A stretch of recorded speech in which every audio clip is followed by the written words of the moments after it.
우리가 이렇게 입법 청문을 해야 합니까? 내가 아들을 해병대에 보냈는데, 자랑스러운 해병대에 보냈는데 아들이 이렇게 주검이 돼서 돌아왔어요. 그러면 그것에 맞게 우리 임성근 사단장, 예, 제가 사단장으로서 책임을 지고 사의를 표합니다, 이러면 됐잖아요. 그리고 그렇게 했잖아요. 그렇죠? 네, 했습니다. 그렇게 했어요. 그리고 박정훈 대령이 사단장, 얘야, 여러 명이 과실치사가 있습니다.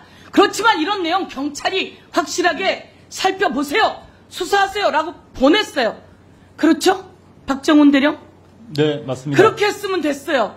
이종섭 장관이 거기에 서명했어요. 그러면서 대변인에게 물어봤잖아요. 사단장까지 넣는 것에 대해서는 어떻게 봐? 예, 확실하게 수사하는 모습이라 보기 좋겠습니다. 그래? 그럼 그렇게 하자라고 결정한 거 맞아요, 안 맞아요? 이종섭 장관. 정확하게 말씀드리면은 맞아요, 안 맞아요? 그렇게 해서 결정한 거 맞아요, 안 맞아요?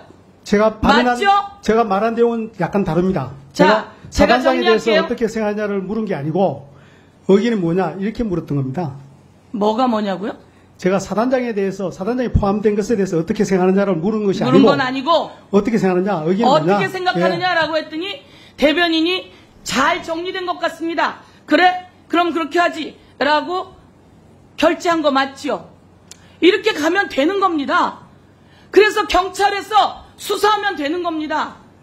그리고 우리는 해병 가족에게, 그리고 최해병 가족에게 죄송하고 최해병의 명복을 빌고 다시는 이런 일이 일어나지 않게 하면 되는 겁니다. 그런데 어느 날부터 꼬였어요. 왜 이종섭 장관은 갑자기 꼬이기 시작한 거예요? 왜 이종섭 장관은 갑자기 꼬이기 시작한 거예요? 그렇게 해놓고 왜 브리핑을 취소하라고 한 거예요? 브리핑을 취소하라고 한 것은 대통령이 전화하기 전에 한 겁니다 라고 아까 말했죠? 아닙니다. 그렇게 답변 드린 적이 없습니다. 자, 브리핑을 취소하라고 지시를 했어요. 브리핑을 취소하라고 지시를 할 때 대통령실로부터 전화가 왔어요, 안 왔어요? 취소하라고 말하기 직전에 대통령실로부터 전화가 왔어요, 안 왔어요? 대통령실에서 대통령실 번호로 이종섭 장관에게 전화했잖아요. 예, 그게 그렇습니다. 11시 45분이에요. 맞아요, 안 맞아요? 맞아요. 그리고 이종섭 장관은 11시 57분에 브리핑을 취소하라 그래요. 11시에 무슨 일이 있었어요? 도대체 11시에 무슨 일이 있었길래 그런 일이 생길까요? 잘했어! 사인 보냈어요. 그리고 브리핑도 하라고 다 했어요. 그런데 11시 45분에 전화가 와요. 대통령실에서. 그리고 11시 57분에 브리핑을 취소하라 그래요. 그때부터 꼬여요. 11시에 무슨 일이 있었냐면 바로 국무회의가 있었던 거예요. 수석 보좌관회의가 있었던 거예요. 누가 참석한? 윤석열 대통령이 참석한. 윤석열 대통령이 거기서 경로를 했어요. 맞습니까, 안 맞습니까? 박정훈 대령 맞지요? 윤석열 대통령이 거기서 경로를 했어요. 사단장까지 이런 일을 처벌하면 누가 사단장 하겠냐? 아니, 다 잘 되고 있는데 왜 대통령이 경로하냐 이거예요. 경로하고 나니까 전화가 와요. 전화가 오니까 이종섭 장관 다리가 후두루두 뚫렸는지 브리핑을 취소했어요. 그렇죠? 자, 제가 이거 하나 물어볼게요. 박정훈 대령, 이런 김계환 사령관이 문자 하나 보여준 거 있습니까? 신범철 국방부 차관의 문자 보여준 거 있습니까? 문자를 보여준 것이 아니라 문자를 저에게 읽어줬습니다. 문자를 읽어줬습니까? 예, 맞습니다. 예. 신범철 국방부 차관의 당시 차관의 문자가 온 것을 읽어줬습니까? 당시 사령관 직무실에서 저와 한 2m에서 3m 정도 이격된 거리, 그 사령관은 본인의 직무 책상이 있었고 저는 이제 보고자용 책상 거리에 이격돼 있었는데 사령관이 저에게 차관 지시사항, 해병대는 왜 말을 하면 말을 안 듣는 것이냐라고 정확하게 문자를 저한테 읽어줬습니다. 그리고 혹시 사단장은 빼라라고 하는 문자는 못 들었습니까? 사단장을 빼라라는 문자는 그렇게 말한 적 없습니다. 사단장은 빼라 이런 문자는 예, 없고. 그런 사실 없습니다. 그러면 신범철 차관이 보낸 문자에는 왜 이렇게 해병대는 말을 안 듣느냐 이런 문자가 왔다는 겁니까? 그 문자를 읽어주기 전에 제가 이제 사령관 직무실에 그날 들어갔을 때 8월 1일 오후입니다. 들어갔을 때 사령관이 통화를 막 끊는 시점이었습니다. 이제 그 통화의 상대방은 법무관리관이었고, 그래서 제가 사령관에게 사령관님, 법무관리관이 이제 수사단장하고 대화를 해도 대화가 되지 않으니 사령관에게 직접 하는 것 같습니다. 라고 하고, 이제 사령관이 이제 통화를 끝냈습니다. 끝나고 문자 읽어줬는데 바로, 혐의자, 혐의 내용, 죄명, 이런 걸 다 빼라. 이런 문자를 읽어주면서, 해병대는 왜 말을 듣지 않는 것이냐. 이렇게 다 한꺼번에 읽어줬습니다. 혐의자, 혐의 내용, 그리고 죄명은 빼라. 예. 라고 했다는 게 신범철 차관이 보낸 문자의 내용이다. 이런 말씀이신 거죠? 사령관이 읽어줄 때 그 네. 서두에 차관 지시라는 차관 단어를 지시? 언급했습니다. 네. 예. 차관 지시가 있고 신범철 차관 이따가 답변하시고요. 이종섭 장관 이런 지시한 적 있습니까? 차관에게? 예, 의원님께서 쭉 있습니까? 없습니까? 네, 아니오로 대답하세요. 제가 사단장 빼라고 지시한 적은 한 번도 없었습니다. 없습니까? 예, 빼야 한다는 예. 얘기도 한 적이 없습니다. 없는데 그러면 네. 신범철 차관이 완전히 직권 남용한 거네요. 제가- 직권 남용했고 제가 한 가지 더 묻겠습니다. 그리고 이시원 우리 그 공직기강 비서관 그 행정관을 시켜서 국가수사본부에 연락했습니까? 반복적으로 말씀드리게 됩니다만 지금 수사 중인 사안과 관련해서 예. 박 의원님 우리가 나온 말씀드리고 모든 있습니다. 자료에는 윤석열 대통령의 대통령실 공직기강 비서관실에서 국가수사본부에 전화를 해서 그 수사 기록을 회수하겠다라고 이렇게 했고, 그리고 검찰 단장이 회수하러 갔다 이렇게 모든 기록이 나와 있어요. 그런데 답변 못하겠다 이거죠. 이것은 완전히 직권남용이고 국기문란이다 이렇게. 위원장님, 시간 1분만 주시면은. 국기문란, 공직기강 비서관은 답변을 못하겠다고 했고, 국가수사본부는 전화를 받았고, 국가수사본부가 가서 사건 기록을 회수해오는 과정에 검찰 단장이 그것을 회수해오고, 이거 정말 국기문란입니다. 국정농단입니다. 네. 위원장님 1분만 저는- 주시면은 제가 서영교 의원님께서 잠시 이시원 증인 발언 때려 나오세요. 앞으로도 계속 수사 중이므로 발언할 수 없다는 법에도 없는 핑계를 지금 계속 대고 있는데 될 것 같은데 앞으로도 계속 그렇게 하시겠습니까? 제 의견을 말씀드려도 되겠습니까? 제가 묻고 있는 거를 답변하세요.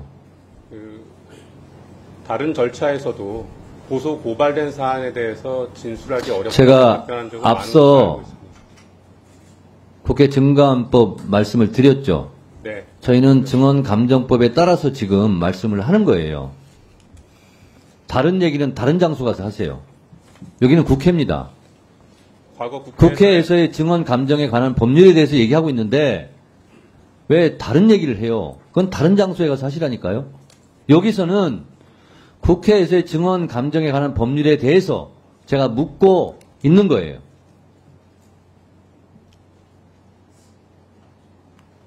계속 그렇게 답변하시겠습니까? 국회 증감법에 없는 내용을 계속 말씀하시겠습니까?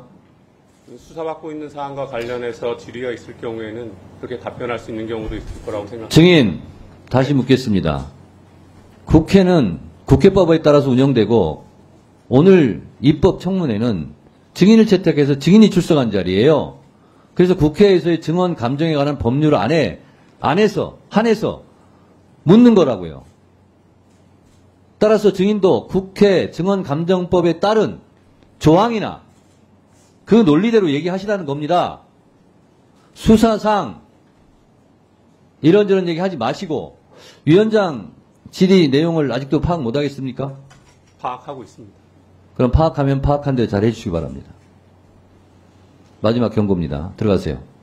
이종섭 증인 1분만 발언하세요. 예, 서영교 위원님께서 그날 상황에 대해서 설명을 하셨는데 좀 더 정확하게 진실을 밝힌 데 도움이 될 것 같아서 말씀을 드리겠습니다. 제가 이첩 보고를 하게 된 배경은 그 전날 의문을 가졌던 두 가지가 확인되지 않았고 또 그날 보고할 때는 해당 참모였던 법무관리관이 없었습니다. 그래서 법무관리관에게 의견도 좀 듣고 싶어 해서 이첩을 일단 보류를 해라. 그 다음에 상황을 좀 더 판단해보자 하고 이제 보류했고, 그리고 바로 다음 시간대가 1시 30분이었는데 회의를 소집해서 법무관리관에게 그런 법적인 문제를 질문했습니다. 왜냐하면 그 군사법원법이 개정된 지 딱 1년 됐습니다. 시행된 지 1년 딱 되는 시점이었기 때문에 개정 군사법원법에 대한 설명을 쭉 했었고, 그때는 사단장에 대한 언급이나 개개인에 대한 이야기들이 주제가 아니었습니다. 그 과정에서 제가 몇 가지 지침을 주고 지시를 한 겁니다. 그러다 보니까 법무관리관은 저희 지침을 받고 개정 군사법원법에 대한 법리적인 문제를 설명을 했던 겁니다. 근데 왜 거기서 사단장 이야기가 나오는지 저도 참 답답하고 알겠습니다. 그런 상황입니다. 알겠습니다. 자, 다른 증인들도 잘 들으세요. 이종섭 증인처럼 저렇게 본인이 발언할 기회를 못 가져서 발언하고 싶다. 그럴 때는 위원장에게 저렇게 요청하시면 됩니다. 발언기 드리잖아요. 그렇지 않습니까? 그리고 그 지금 발언하신 내용의 진실 여부와 관계없이 국회에서의 질서, 규칙을 지켜달라는 거예요. 아시겠습니까? 그래서 방금 발언 내용의 진실 여부는 저는 차치하고 그런 태도는 잘 하신 거예요. 이종섭 증인. 아셨습니까? 앞으로 다른 증인도 참조해 주시기 바랍니다. 네? 네, 하세요. 네, 여기는 증인들을 오게 해서 저희들이 질의하고 답변도 듣는 자리입니다. 그렇지만 지금 이종섭 장관이 꼭 이야기하고 싶은 경우에 그렇게 줄 수도 있다고 생각합니다. 그랬더니 또 신범철 차관이죠. 손을 들었어요. 여기는 그런 자리가 아니라고 봅니다. 그래서 손 든다고 말한다고 위원장께서 다 줄 수 있는 자리도 아니고요. 지금 여기에는 최혜병이 목숨을 그렇게 잃고 떠난 그날 구명조끼만 있어도 살았는데 그러면 잘못했다고 하면 되지.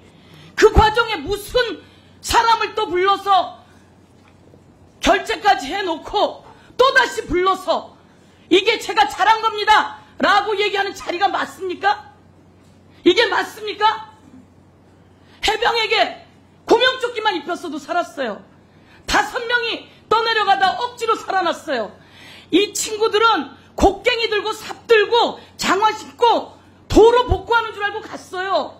그런데 사단장이 어허 물속에서 잘하고 있구나, 공보활동 잘하고 있구나, 내가 그쪽으로 가볼게, 이런 얘기가 있은 다음에 이런 사단이 일어난 거예요. 빨간색 옷 잘 입고 있어. 그게 아니라 그 위에 구명조끼는 입어야 돼. 이랬어야 되는데 이 아무것도 아닌 내용을 가지고 대통령실이 들어가고 공직기관 비서관이 들어가고 모두 다 들어간 거예요. 여기에 마치 사실 기록이 현란한 얘기로 아닌 것이냐 하는 이 내용에 저는 그럴 자격 없다고 생각합니다. 제가 질문했을 때 그에 대한 답변은 할 수 있어요. 그렇지만 그것은 제 뜻을 받고 해야지 되는 거지. 하고 나서 자기네들끼리 다 맞춰낸 이 엄청난 전화 내용, 이걸 가지고 아니라고 하고 그래서 특검이 필요하다고 하는 거 아닙니까? 아니 구명조끼 안 입혔으니까 너 가서 경찰에 가서 수사 받아 이러면 되지. 왜 그걸 결제해놓고 다시 준 걸 뺏고 다시 오라 그러고, 그리고 수사단장을 왜 항명수괴죄로, 대한민국에 이런 수사단장이 항명수괴죄가 되는 예가 있습니까? 그런데 그 시간에 손을 번쩍 들고 제가 답변한다고, 그래서 마치 그럴싸한 것처럼 답변하고, 대한민국 지금 이게 말이 되는 겁니까? 대통령이 왜 여기에 끼어들어가지고 이런 사단을 냅니까? 이 수많은 사람이 전부 다 범죄자 되게 생긴 거 아닙니까? 아까 말했듯이 김관진 국방부 장관이 의무에 없는 일을 시켜서 전부 다 처벌받았잖아요. 그래서 안 된다고 하는 거 아니에요. 이종섭 장관 그 회수한 거 의무에 없는 일 시킨 것도 마찬가지예요. 그런데 저는 법을 어긴 적이 없다고요? 그건 이종섭 장관이 판단할 일이 아니라서 저는 발언 시간을 주되 그것은 제대로 정착해서 줘야 된다, 이렇게 의사진을 갖고 있습니다. 네.